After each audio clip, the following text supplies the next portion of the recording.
এখন বর্তমান সময়ের একটা প্রশ্ন হলো যে লা ইলাহা ইল্লাল্লাহ এটা কি পুরাটা বলবো নাকি মুহাম্মাদুর রাসূলুল্লাহ এই পুরাটা বলা যাবে কিনা সাল্লাল্লাহু আলাইহি সাল্লাম। তো এখন একটা প্রশ্ন এসে এই যুগেও দাঁড়াইছে, লা ইলাহা ইল্লাল্লাহ মুহাম্মদ রাসূলুল্লাহ কোন সহিহ হাদিসে নেই। লা ইলাহা, তারপর মুহাম্মদুর রাসূলুল্লাহ বলছেন লা ইলাহা ইল্লাল্লাহ बोल बोल तो किसी किताब में नहीं लिखा। আর এই বিষয়গুলো নিয়েও যে কখনো মতভেদ হবে আমি কখনো কল্পনাও করি নাই।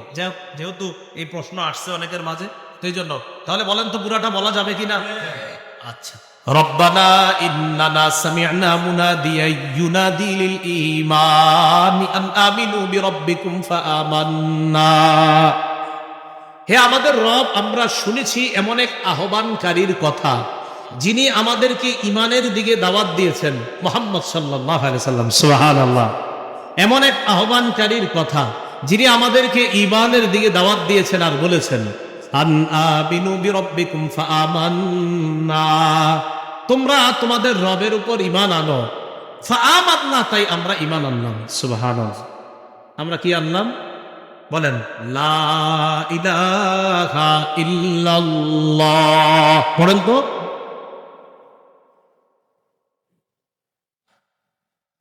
এখন আমরা যে ঈমান আনলাম, কি আনলাম? ঈমান আনলাম। এখন বর্তমান সময়ের একটা প্রশ্ন হলো যে লা ইলাহা ইল্লাল্লাহ এটা কি পুরাটা বলবো নাকি মুহাম্মাদুর রাসূলুল্লাহ এই পুরাটা বলা যাবে কিনা সাল্লাল্লাহু আলাইহি সাল্লাম। তো এখন একটা প্রশ্ন এসে এই যুগেও দাঁড়াইছে, লা ইলাহা ইল্লাল্লাহ মুহাম্মাদুর রাসূলুল্লাহ সাল্লাল্লাহু আলাইহি সাল্লাম, এই পুরাটা একসাথে বলা যাবে কিনা?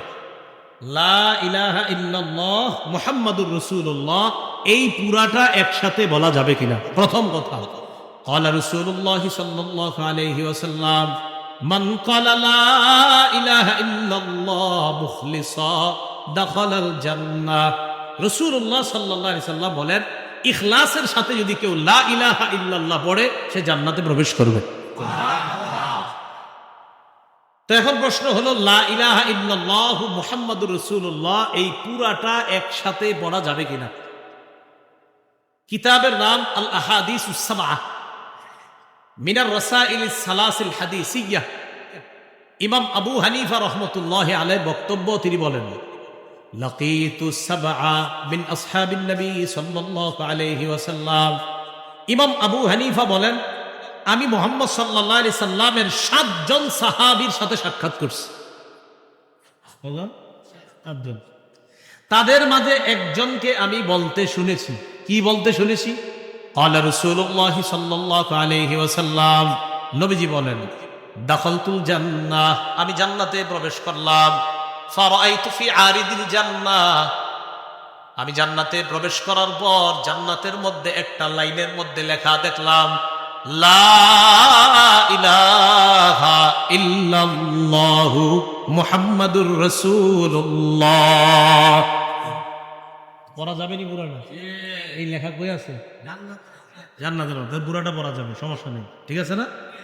আচ্ছা, কিতাবুল আসার লিল ইমামি আবি হানিফা বাবুল উদহিয়া কোরবানি শিরোনাম 175 নম্বর পৃষ্ঠা। এখানে আসছে ইমাম আবু হানিফা রাহমাতুল্লাহি আলাইহির কিতাব কিতাবুল আসার লিল ইমামি আবি হানিফা বাবুল উদহিয়া 175 নম্বর পৃষ্ঠা। দহা রাসূলুল্লাহ সাল্লাল্লাহু আলাইহি ওয়াসাল্লাম বিকাবশাইনি আমলাহাইন, আল্লাহ রাসূল সাল্লাল্লাহু আলাইহি সাল্লাম দুটি দুম্বা জবাই করলেন, কুরবানি করলেন। কয়টি?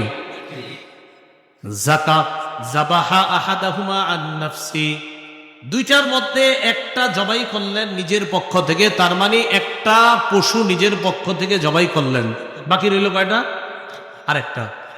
ওয়াল আখার আম্মান ক্বালা লা ইলাহা ইল্লাল্লাহু মুহাম্মাদুর রাসূলুল্লাহ সাল্লাল্লাহু আলাইহি সাল্লাম, একটা নিজের পক্ষ থেকে জবাই করলেন, আরেকটা তাদের পক্ষ থেকে জবাই করলেন যারা বলে লা ইলাহা ইল্লাল্লাহ মুহাম্মাদুর রাসূলুল্লাহ, এই তাদের পক্ষ থেকে আরেকটা পশু জবাই করলেন। তো পুরাটা বলা যাবে না, কোনো সমস্যা নেই। কেউ যদি পুরাটা বলে কোনো সমস্যা নেই। আর এই বিষয়গুলো নিয়েও যে কখনো মতভেদ হবে আমি কখনো কল্পনাও করি নাই। যেহেতু এই প্রশ্ন আসছে অনেকের মাঝে, তো তো এই জন্য তাহলে বলেন তো পুরাটা বলা যাবে কিনা? আচ্ছা, একটা কিতাব আছে হাদিসের নাম আল জামিউস সগীর, 1 নম্বর খণ্ড 645 নম্বর পৃষ্ঠা। এই আল জামিউস সগীরের 645 নম্বর পৃষ্ঠা বর্ণনাকারী সাহাবী আনাস ইবনু মালিক রাদিয়াল্লাহু তাআলা আনহু। عن أنس بن مالك رضي الله تعالى عنه قال قال رسول الله صلى الله عليه وسلم دخلت الجنة। আনাস রাদিয়াল্লাহু তাআলা আনহুর বক্তব্য, তিনি বলেন রাসূলুল্লাহ সাল্লাল্লাহু আলাইহি সাল্লাম বলেন আমি জান্নাতে প্রবেশ করলাম। ফারাআইতু ফি আরিদাতাইল জান্নাহ সালাসাতা আস্তুর, আমি জান্নাতে 3টা লাইন দেখতে পেলাম। বলেন কয় লাইন? আমি 3টা লাইন দেখলাম, 3টা লাইনের মধ্যে 3টা বাক্য লেখা। বলেন নবীজি জান্নাতে কয়টি লাইন দেখলেন? এই 3 লাইনে কয়টি বাক্য লেখা? আস-সতরুল আউয়াল, প্রথম লাইনের মধ্যে লেখা। ও প্রথম লাইনের মধ্যে দ্বিতীয় লাইন আর তৃতীয় লাইন, প্রত্যেকটি লাইন স্বর্ণ দিয়ে লেখা। কি দিয়ে লেখা? আমি আরেকটা বর্ণনা পেয়েছি, বিজ্জাহাব আসছে, স্বর্ণ দিয়া। এখানে আসছে লা বিমাইজ যাহাব, মানে স্বর্ণের কালি দিয়া, এমন না। রাসূল বলেন স্বর্ণ দিয়ে। আরে স্বর্ণের কালি না, সোনালী রং দিয়া আমরা অনেক কিছু লিখি না, না সোনালী রং না, ডাইরেক্ট স্বর্ণ। তো ওখানে লেখা, প্রথম লাইনের মধ্যে লেখা আস-সতরুল আউয়াল, প্রথম লাইনের মধ্যে লেখা লা ইলাহা ইল্লাল্লাহ মুহাম্মাদুর রাসূলুল্লাহ সাল্লাল্লাহু আলাইহি সাল্লাম। তাহলে প্রথম লাইনের মধ্যে স্বর্ণাক্ষরে লেখা লা ইলাহা ইল্লাল্লাহ মুহাম্মাদুর রাসূলুল্লাহ। ওয়াস-সতরুস সানি, দ্বিতীয় লাইনের মধ্যে লেখা মা কদ্দামনা ওয়াজাদনা। দ্বিতীয় লাইনের মধ্যে লেখা দুনিয়াতে থাকতে আমল নামা যা পাঠিয়েছি, দান সদকা যা করেছি সব পেয়ে গেছি। এটা দ্বিতীয় লাইনে লেখা। ওয়াস-সতরুস সালিস, তৃতীয় লাইনের মধ্যে লেখা উম্মাতুম মুজনিবা রব্বুন গফুর, উম্মত গুনাহ করে রব মাফ করে দেয়। আচ্ছা, পুরাটা উদ্দেশ্য না। তাহলে একজন আহ্বানকারী আমাদেরকে আহ্বান জানিয়ে বলেছেন তোমরা রবকে বিশ্বাস করো। আমরা রবের প্রতি বিশ্বাস আনলাম, তা আমরা ঈমান আনলাম, আমরা কালিমাতুত তাওহীদ স্বীকার করলাম, লা ইলাহা ইল্লাল্লাহ এটা আমরা মেনে নিলাম। হ্যাঁ, আমরা পুরাটা মানি আল্লাহ ছাড়া কোনো ইলাহ নাই, মুহাম্মদ সাল্লাল্লাহু আলাইহি সাল্লাম আল্লাহর বান্দা এবং শেষ নবী, এটা আমরা মানি। মুহাম্মদ সাল্লাল্লাহু আলাইহি সাল্লাম আল্লাহর বান্দা এবং শেষ নবী। শুধু নবী বলবেন না, বলবেন শেষ নবী। কি নবী? হ্যাঁ, শেষ নবী। তাহলে রাসূলুল্লাহ সাল্লাল্লাহু আলাইহি সাল্লামের এই যে মুহাম্মাদুর রাসূলুল্লাহ একসাথে যদি কেউ পুরাটা পড়ে কোনো সমস্যা আছে? নাই। একটা কিতাব আছে নাম আল মুস্তাদরাক লিল হাকিম। এই কিতাবের 3 নম্বর খণ্ড 121 নম্বর পৃষ্ঠা। রাসূল সাল্লাল্লাহু আলাইহি সাল্লামের একজন সাহাবী নাম আবু যর গিফারি রাদিয়াল্লাহু তাআলা আনহু। এই আবু যর গিফারি রাদিয়াল্লাহু তাআলা আনহু তখনও মুসলমান হননি। ইনতালাকা আবু যর রাদিয়াল্লাহু তাআলা আন, আবু যর গিফারি রাদিয়াল্লাহু তাআলা আন আল্লাহর নবীকে তালাশ করতে লাগলেন। আবু যর গিফারি আল্লাহর নবীকে যখন তালাশ করছিলেন, আবু যর গিফারির সাথে তার চাচাতো ভাইও আছে। ইয়াতলুবু রাসূলুল্লাহ সাল্লাল্লাহু আলাইহি ওয়াসাল্লাম, আল্লাহ নবীকে তালাশ করছেন, নবীকে কোথাও তালাশ করে পায় না। নবী পাহাড়ের গুহায় আত্মগোপন করে আছেন, পাহাড়ের মধ্যে আত্মগোপন করা।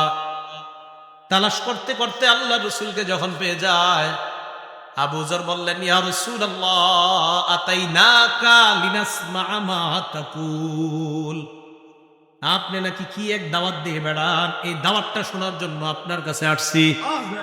আপনি নাকি দাওয়াত দেন কিসের? যে দাওয়াতের কারণে আজকে এখানে আত্মগোপন করতে হলো আপনার, কি দাওয়াত দেন একটু শুনতে আসছি আমরা। নবীজি বলেন আকুলু লা ইলাহা ইল্লাল্লাহু মুহাম্মাদুর রাসূলুল্লাহ। নবীজি কয় আমি দাওয়াত দেই আল্লাহ ছাড়া কোনো ইলাহ নাই, মুহাম্মদ আল্লাহর রাসূল সাল্লাল্লাহু আলাইহি ওয়াসাল্লাম। তাহলে নবী নিজেই বললেন আমি দাওয়াত দেই লা ইলাহা ইল্লাল্লাহ মুহাম্মাদুর রাসূলুল্লাহ সাল্লাল্লাহু আলাইহি ওয়াসাল্লাম। তাহলে পুরাটা বলা যাবে না? আচ্ছা, মাজমাউজ জাওয়ায়েদ কিতাবের নাম, 5 নম্বর খণ্ড 324 নম্বর পৃষ্ঠা। عن عبد الله بن عباس رضي الله تعالى عنهما قال كانت راية رسول الله صلى الله عليه وسلم سوداء ولواء أبيضا مكتوب عليه لا إله ইল্লাল্লাহু মুহাম্মাদুর রাসূলুল্লাহ সাল্লাল্লাহু আলাইহি সাল্লাম। আব্দুল্লাহ ইবনে আব্বাস রাদিয়াল্লাহু তাআলা আনহু বর্ণনা, তিনি বলেন জিহাদের ময়দানে নবীজির দুটি পতাকা, একটি হলো কালো, কালো পতাকাটি বড়, আরেকটি সাদা, সাদাটি ছোট। রাসূলের পতাকার মধ্যে লেখা লা ইলাহা ইল্লাল্লাহু মুহাম্মাদুর রাসূলুল্লাহ। তাহলে নবীজির জিহাদের ময়দানে যাওয়ার সময় যে পতাকা, ওটাতে কি লেখা? লা ইলাহা ইল্লাল্লাহ মুহাম্মাদুর রাসূলুল্লাহ। তো এটা যদি বলা না যায়, অথচ ওই ময়দানেই পতাকার মধ্যে লেখা নিয়ে ঘোরা হচ্ছে, বলা যাবে? আল্লাহ বুঝার তৌফিক দান করেন। আল্লাহ জানে বুঝা জি কইতেছেন না, না বুঝা বুঝতেছেন তো সবাই। পুরাটা যে বলা যাবে এটা প্রমাণ পেয়েছি কিনা আমরা? পুরাটা বলা যাবে এই প্রমাণ আছে কিনা? আছে। বুখারী শরীফের লেখক, বুখারী শরীফের ব্যাখ্যা গ্রন্থ ফাথুল বারী, এই ফাথুল বারীর লেখক ইবনে হাজার আসকালানী রহমতুল্লাহি আলাইহি 17 নম্বর খণ্ড 232 নম্বর পৃষ্ঠায় তিনি আনেন, আর আব্দুল্লাহ ইবনে আব্বাস রাদিয়াল্লাহু তাআলা আনহুমা قال, আব্দুল্লাহ ইবনে আব্বাস রাদিয়াল্লাহু তাআলা আনহুমার বর্ণনা, কানা মাকতুবান আলা রায়াতিহি লা ইলাহা ইল্লাল্লাহু মুহাম্মাদুর রাসূলুল্লাহ সাল্লাল্লাহু আলাইহি সাল্লাম। ইবনে হাজার আসকালানী ফাথুল বারীতে আনছেন আব্দুল্লাহ ইবনে আব্বাসের বক্তব্য, নবীজির পতাকা মুবারকের মধ্যে লেখা লা ইলাহা ইল্লাল্লাহ মুহাম্মাদুর রাসূলুল্লাহ। তাহলে জ্ঞানীরা কি বলে? জ্ঞানীরা বলে আল্লাহ আমাদেরকে একজন দাওয়াত দিলেন ঈমানের, আমরা ঈমান আনলাম। মাবুদ, আমরা আপনাকে রব হিসাবে মেনে নিলাম, মুহাম্মদ সাল্লাল্লাহু আলাইহি সাল্লামকে আপনার শেষ নবী, আপনার বান্দা হিসাবে আমরা মেনে নিলাম। এরপরে তারা কি বলে? ইমানদাররা এখন মনে করেন ইমানদার, এখন ইমানদার জ্ঞানীদের বক্তব্য, রব্বানা ফাগফির লানা যুনুবানা, হে আমাদের রব, আপনি আমাদের সব গুনাহগুলো মাফ করে দেন।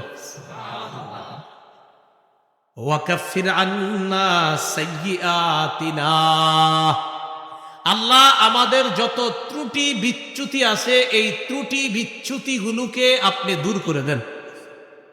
দোয়াটা পারবেন নি করতে? হ্যাঁ, ওয়া তাওয়াফানা মাআল আবরার, আল্লাহ পুণ্যবান নেককার মানুষ যারা, তাদের সাথে আমাদের মৃত্যু দিয়ে, মানে তারা যেমন মৃত্যুবরণ করে ভালো জায়গায় থাকবে, ভালো অবস্থায় থাকবে, আমাদেরকে এমন মরণ দিয়ে দিন। সুবহান। তাহলে জ্ঞানীরা আল্লাহর সৃষ্টি নিয়ে গবেষণা করে, করার পর আল্লাহকে বলে আল্লাহ আপনি এগুলা অনর্থক সৃষ্টি করেন নাই, ঠিক তো? এরপর জ্ঞানীরা আল্লাহকে বলে আল্লাহ আমরা এমন এক আহ্বানকারীর ডাকে সাড়া দিয়েছি যিনি আমাদেরকে ঈমানের আহ্বান করেছে। ঈমান মানে লা ইলাহা ইল্লাল্লাহ, শুধু এতটুকু না, মুহাম্মাদুর রাসূলুল্লাহ পর্যন্ত বলা যাবে। এরপরে জ্ঞানীরা বলে আল্লাহ আপনি আমাদের গুনাহগুলা মাফ করে দেন, আর আমাদেরকে আপনি সমস্ত ত্রুটি বিচ্যুতিগুলা আছে এগুলা দূর করেন, আমাদেরকে নেককারদের সাথে মৃত্যু ঘটায় দেন। এখন মৃত্যুর পর পরকাল, পরকালের জন্য দোয়াটা দুনিয়াতে করে যাবেন কি? রব্বানা ওয়া আতিনা মা ওয়া'আদতানা আলা রুসুলিকা ওয়া লা তুখজিনা ইয়াউমাল কিয়ামাহ। আল্লাহ আপনি আপনার রসুলদের মাধ্যমে যে ওয়াদা আমাদেরকে করেছেন, এই ওয়াদা আমাদেরকে দিয়ে দেন। এর মানে আপনি রসুলদের মাধ্যমে জানিয়ে দিয়েছেন ঈমান আনলে, নেক আমল করলে জান্নাত, ওই জান্নাতের মেহমান আমাদেরকে বানায়া দেন।